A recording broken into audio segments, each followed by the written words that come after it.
Thank you, Wuta. Let me first express my gratitude towards IDSA for inviting me here and in this very beautiful season of India. And this is my first time here, and Delhi is such a beautiful city and full of surprises. Professor Sanwa just gave a very powerful presentation, and he painted a general picture of the water situation in Asia. Here, what I will do is to elaborate a little on water security issue in China. There is no universally accepted definition for water security. For different countries at different development levels, water security may mean different things. In China, water security has been discussed at very different levels. In broad sense, it includes issues such as fighting disasters like flood and drought, and food security, and also safety supply of fresh water. And in a narrow sense, it refers mainly to the safe supply of clean water. And of this problem, the most important thing, of course, is the shortage of the quality water. And so my presentation has 3 parts. The first one is, in the first one, I'm going to look at how serious the water situation is in China.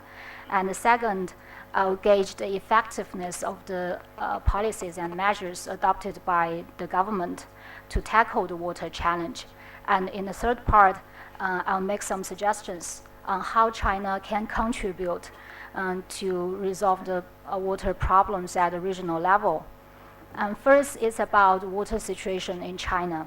While China is a country with a massive population and scarce water resources, the tension between its population and water resources has been felt for many decades and will intensify in the foreseeable future. According to the statistics, China's annual freshwater storage is about 6% of the world's total renewable fresh water. But in terms of aggregate volume, China ranks the 4th place in the world, only after Brazil, Russia, and Canada. However, on a per capita basis, China is one of the most water deficient countries. According to the statistics released recently by China's Ministry of Water Resources, renewable internal freshwater resources per capita in China is as low as 21,000 cubic meters, which is only about 28% of the world average. So it's very low. And it's predicted that in 2030, when China's population reaches 1.6 billion, renewable internal freshwater resources per capita will drop furthermore to us.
Should I continue? Okay. And so it's predicted that in 2030, when China's population reaches 1.6 billion, renewable internal freshwater resources per capita will drop to as low as 1,700 cubic meters, which is below the internationally accepted danger level of 1,800 cubic meters. According to another projection, 1.4 billion people in the world will suffer from serious water shortage in 2025, about 1/3 of China's population will live in areas defined as absolute water scarcity, which means water resources per capita in those areas is below 500 cubic meters. Climate change, as also mentioned by Professor Sanwa, is a very important factor. It plays a very important role in exacerbating the tensions between population and water resources in China. According to one research conducted by the Chinese Academy of Sciences, at the current melting rate, 64% of the glaciers in China will disappear in 2050, adversely affecting the 300 million people who live in the west part of China. China's rapid economic growth and accelerated urbanization process is another factor that weighs heavily on the water situation in China. Since its GDP per capita passed the threshold of $5,000 in 2011, China has stepped into a transitional period, which is characterized by rapid economic growth, massive social and economic reform, regional disparities, and a widening income gap. Whether China can maintain the rapid and healthy growth in the next decade or not largely depends on how China will tackle the two challenges that it faces. First one, of course, is energy, and the other one is water. As urbanization process picked up speed in China in the last decade, the rigid demand for water increased at a stunning speed. Urbanization of population is the main factor driving the water usage growth in the cities in China. It's estimated that from 2006 to 2008, the average residential water use per capita per day in urban areas, including the public water use, amounted to 215 liters. By contrast, the residential water use per capita per day in rural areas was only about 70 liters, only 1/3 of the urban level. This means if urban population increases by 1 people, urban freshwater supply will need to increase by 145 liters per day. As indicated by history, water resources are crucial in determining the fate, scale, and potential of the cities. In the early stage of urbanization, the role of the water resources may be weak. However, in the mature stage of urbanization, water plays a very vital role. In the next decade, the tension between urbanization and water resources in China will further intensify. On one hand, rapid urbanization, which includes the urbanization of both population and land, will exacerbate the long-felt tensions between the water supply and demand. And on the other hand, the water shortage will exert a direct impact on the sustainable.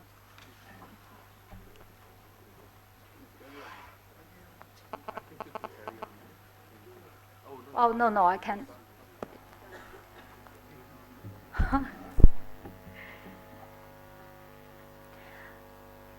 So it will have a direct impact on the sustainability of the economic development and the equality of life in urban areas. According to the statistics released by the Chinese Ministry of Water Resources and the Ministry of Construction, of 606 cities in China, 400 cities were water needy. Among them, 110 cities face serious water shortage. In 32 big cities whose population was more than 1 million, 30 cities had long wrestled with the problem of water shortage. There are several factors contributing to the water shortage problem in China. The most salient two are water pollution and water wastage. First is the water pollution. In China, water pollution is largely a byproduct of economic development as the multinationals, attracted by China's low labor costs and lax environmental law, relocated the heavy polluting factories from other countries to China. In the past 3 decades, water pollution has expanded from the eastern developed regions of China to the western less developed region.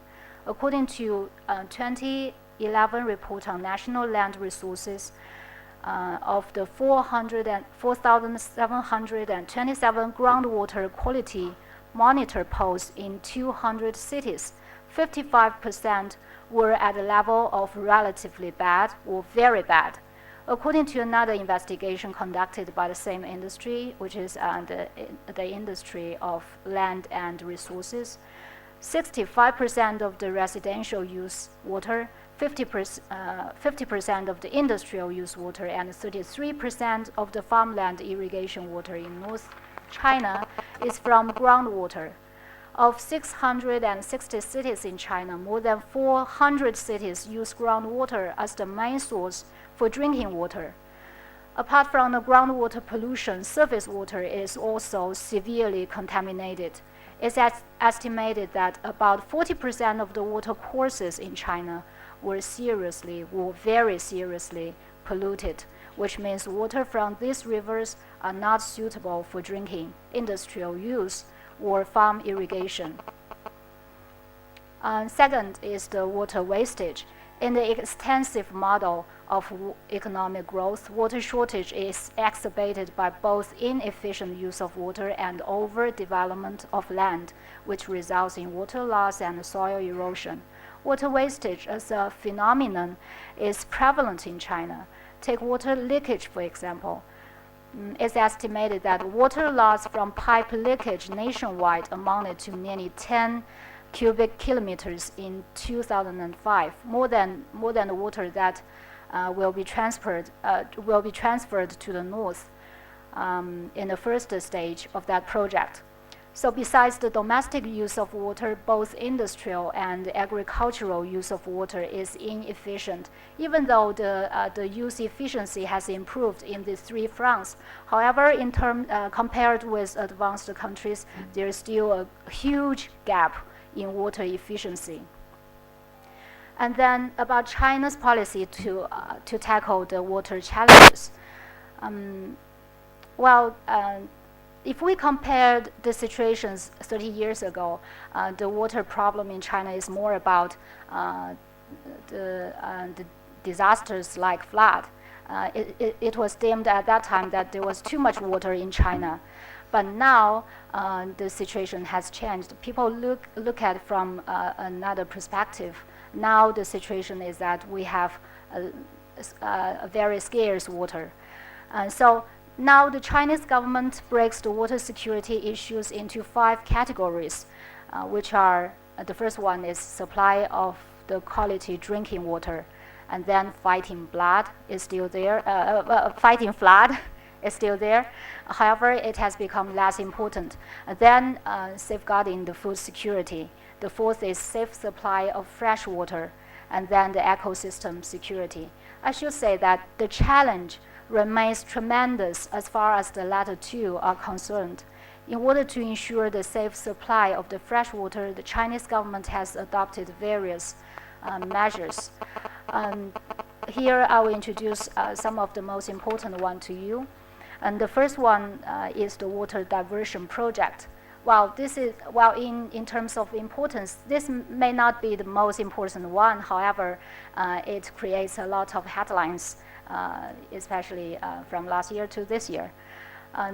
This water diversion project was conceived in 1950s, and it was designed to alleviate a water shortage in the northern part of China. According to the plan, the project will be able to divert a total amount of 44.8 cubic kilometers of water from south to north annually when it was completed in 2050. The project has 3 routes. China began the construction of the middle route on December 30th, 2003, and completed already by the end of last year. So this route will be put into use after the flood season this year. However, this project is very controversial both within and outside China.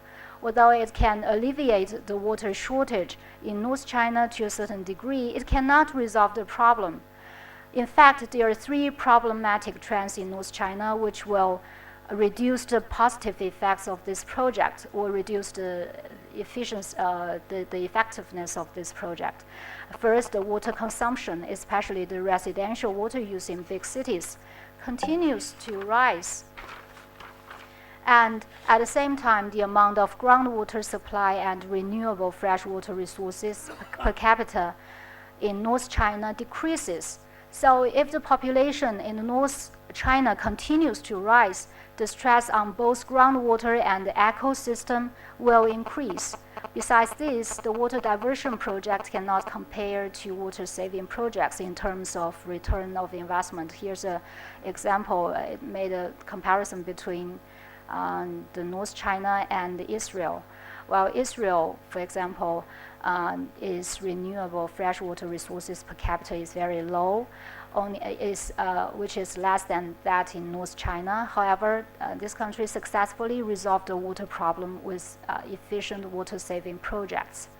And furthermore, the water diversion project will have a very negative impact on the balance and the sustainability of the ecosystem where the water is diverted.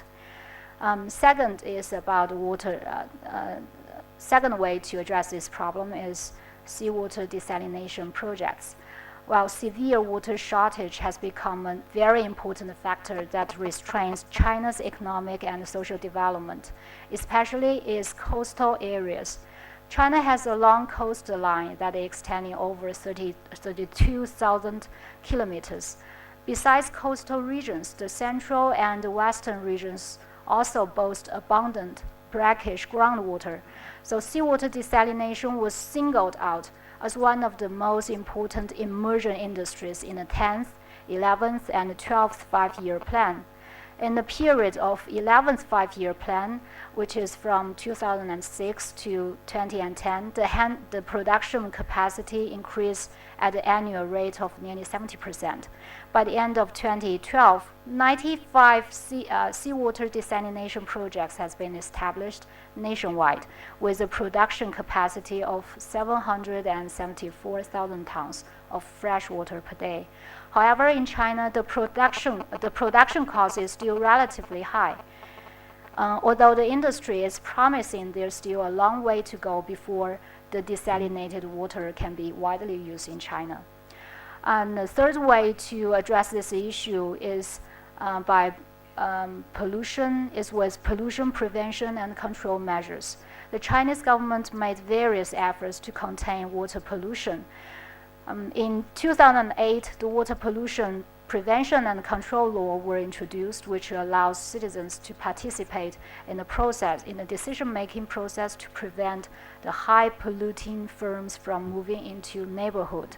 The Chinese Ministry of Environmental Protection and Ministry of Finance also made regulations prohibiting banks from lending to enterprises who were on the water pollution blacklist.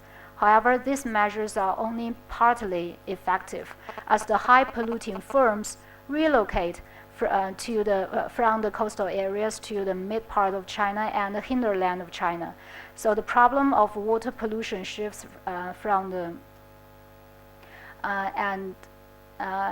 so this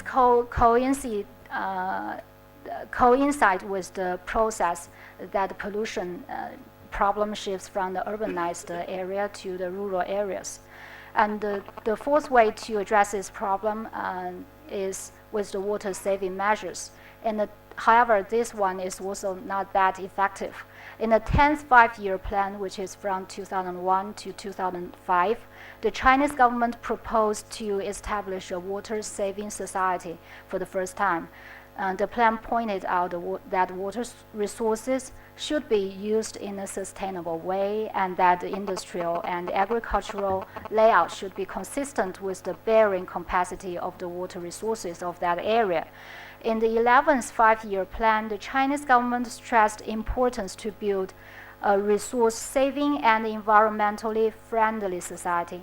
In this strategy, energy saving and water saving should enjoy equal importance, since China is both a oil poor and water deficient country. However, in practice, local governments paid more attention. I should say that central government and the local government paid more attention to the energy saving problem.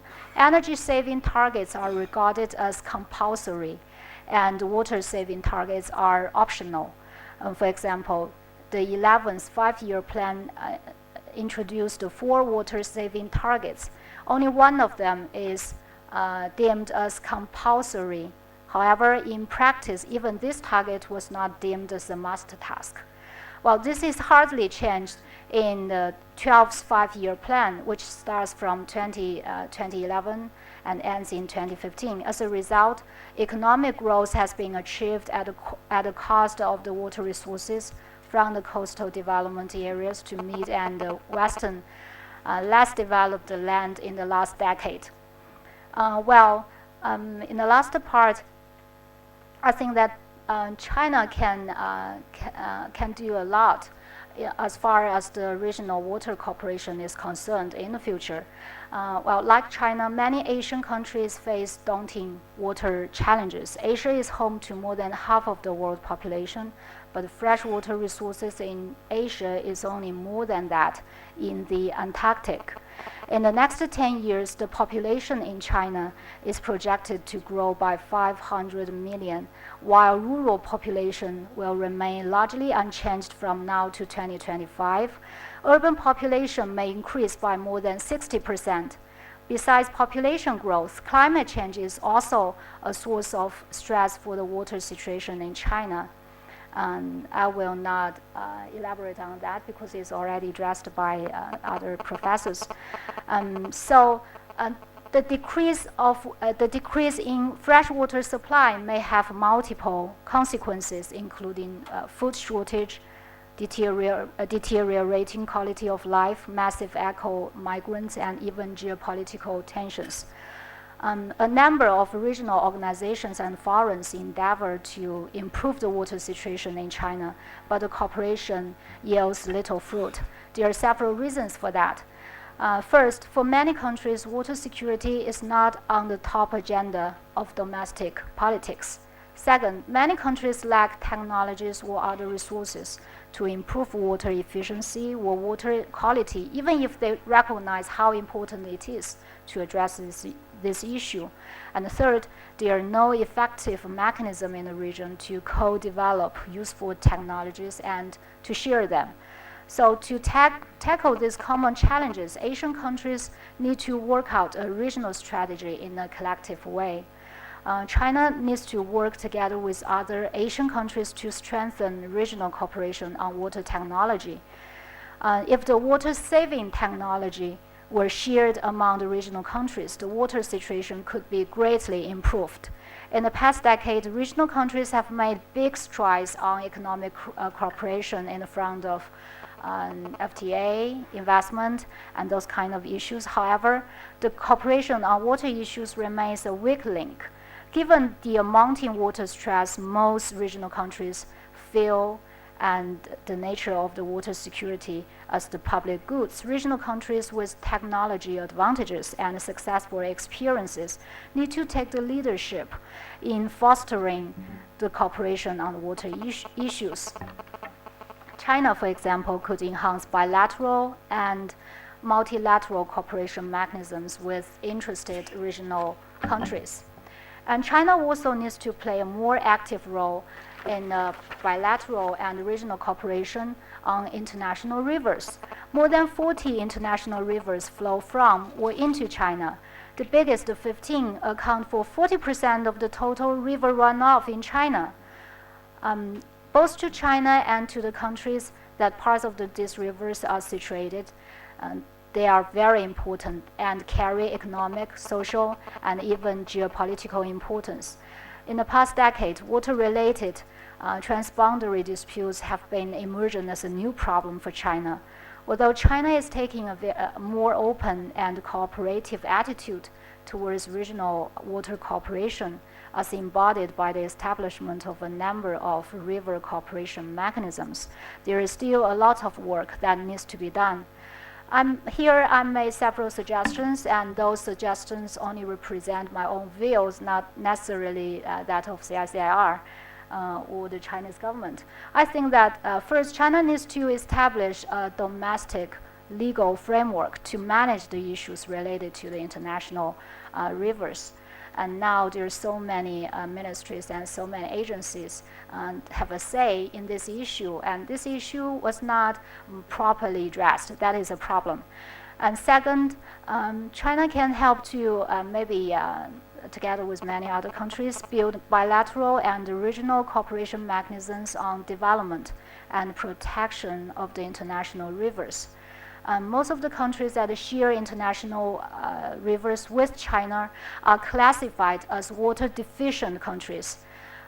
The few exceptions are Laos and Cambodia. The water situations in these countries are most vulnerable to population growth, urbanization process, economic development, and climate change.